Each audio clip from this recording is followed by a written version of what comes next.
Dizimizin yeni bölümünde bizleri hangi gelişmeler bekliyor? Zeynep, bebeği Mehdi'ye vermemek için neler planlayacak? Zeynep ile Barış'ın mutlu bir evlilikleri olacak mı? Zeynep ile Nermin'in hayatı tehlikede mi? Özlem, Zeynep ile Barış'ın birlikteliğini bozacak mı? Hepsinin cevabını ve gelecek bölümlerdeki ayrıntıları kaçırmamak için bu videoyu sonuna kadar dikkatle izlemenizi tavsiye ediyorum. Öncelikle dizimizin final yapmasını istemiyorsanız ve ayrıca Zeynep'in mutlu olmasını istiyorsanız da beğeni tuşuna basalım ve sayımızı görmüş olalım.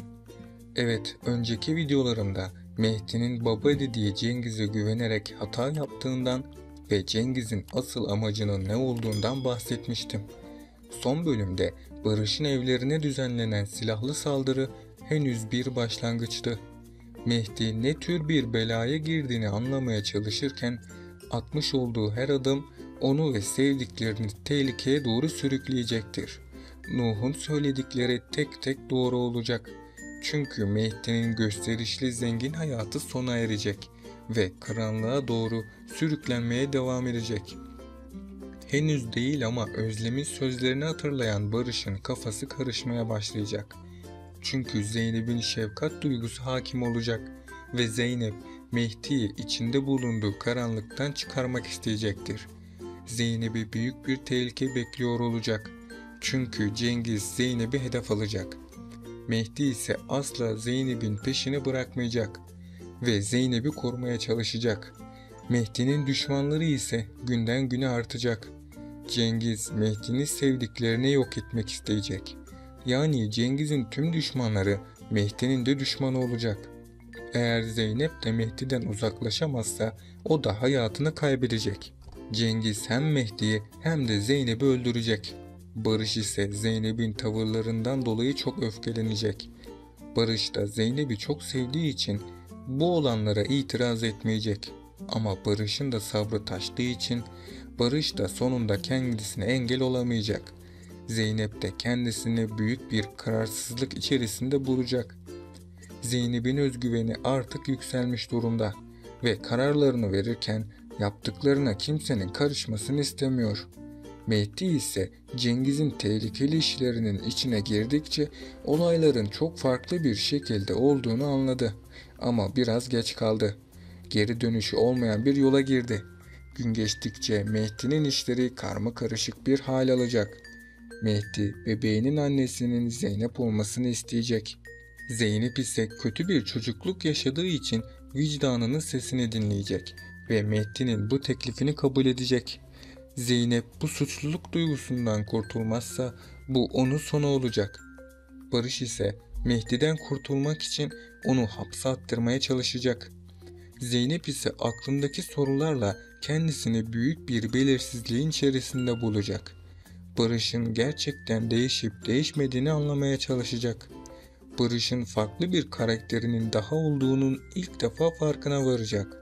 Zeynep sürekli birilerinin bir şey olarak anılmaktan ve bu şekilde etiketlenmekten oldukça yoruldu. Artık hayatıyla ilgili kararlarını kimsenin etkilemesine ve sorgulamasına izin dahi vermeyecek. Zeynep böyle yapmaya devam ederse herkesin hayatını zor bir duruma sokacak. Sonunda Zeynep yalnız kalan kişi olacak. Bu yüzden Zeynep ve Barış'ın aşması gereken zorlu engeller bulunmaktadır. Eğer Zeynep ve Barış bu engelleri aşmayı başarırsa aralarındaki aşk bağı daha da kuvvetlenecek. Önümüzdeki bölümde Mehdi'nin düşmanları Mehdi'ye tuzaklar kurmaya devam edecek. Bunların başına gelen isim ise tabii ki Cengiz olacak. Mehdi ise Cengiz'e karşı hiçbir önlem almadı. Mehdi'nin düşmanları ona zarar vermeye çalışacak her seferinde. Bunun üzerine Mehdi'nin düşmanları hamlesini değiştirecek. Mehdi'ye zarar veremediklerini anladıklarında onun ailesini hedef alacaklar bu sefer de.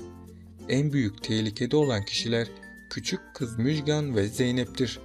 Çünkü Cengiz Mehdi'nin Zeynep'i çok sevdiğini biliyor. Zeynep Benel'in bebeğini bırakıp gitmesine şok olmuştu. Sakine'nin kendisini bıraktığı zamanları hatırlayıp bebeğe yardımcı olmak isteyecek.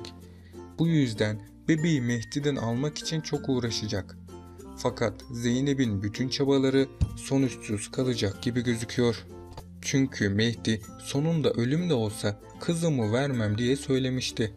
Zeynep bütün bu sorunlarla mücadele etmeye çalışırken Barış ile olan ilişkileri kötü bir şekilde etkilenecek.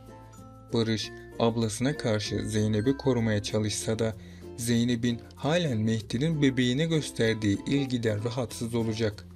Bir an önce evlilik hazırlıklarını başlatıp Mehdi ile bebeğinin aralarına girmemesini isteyecek. Kendi hayatlarını planlamaya başlayıp Ali Rıza Bey'in istediği isteme olayını gerçekleştirecekler.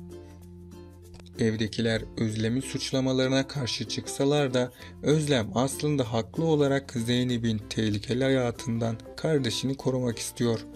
Fakat sergilemiş olduğu davranış biçimi onun yanlış anlaşılmasına sebep oldu. Nermin'in maddi durumu düzeldiği için Zeynep'i himayesi altına alacak. Sakine de Zeynep'in Nermin'i seçmesini asla kabullenemeyecek. Bu yüzden Sakine her zamanki kararlılığını devam ettirecek.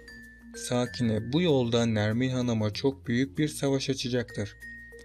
Nermin Hanım dikkatli olmazsa bunun sonucu ağır olabilir. Çünkü Sakine sinir krizleri geçirip Nermin'e bir zarar verebilir.